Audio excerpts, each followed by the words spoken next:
பன்னீர் பொங்கல் இன்னைக்கு எப்படி சாஃப்டாக செய்கிறதுன்னு பார்க்கலாம். நிறைய பேர் கேட்டிருந்தாங்க. பன்னீர் பொங்கல் சில சமயம் தான் சாஃப்டாக வருது. நிறைய தடவை வந்து ரஃப்பாகவும் ஹார்டாக ரொம்ப ட்ரையாக இருக்கிற மாதிரி வருது. என்ன பண்ணுறதுன்னு கேட்டிருந்தாங்க. அதுக்கு தான் இந்த வீடியோ.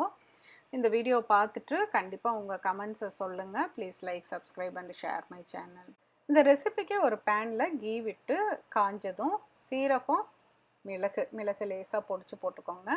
இதை போட்டு கொஞ்சம் வதக்கி விட்டுட்டு இஞ்சி, பச்சை மிளகாய் அதையும் ஒரு ஃப்ளேவருக்கு போட்டுக்கோங்க.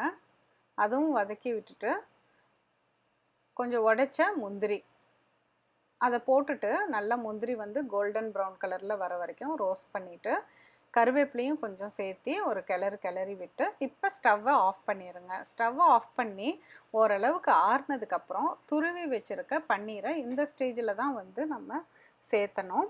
இப்போ இந்த பேனோட சூடு வெங்காயம், தக்காளி இல்லை வேறு வெஜிடபிள் எதுலேயுமே ஏறுறதுக்கு வாய்ப்பில்லை. பன்னீர் மட்டும்தான், அதனால தான் ஹார்டாகிடுது.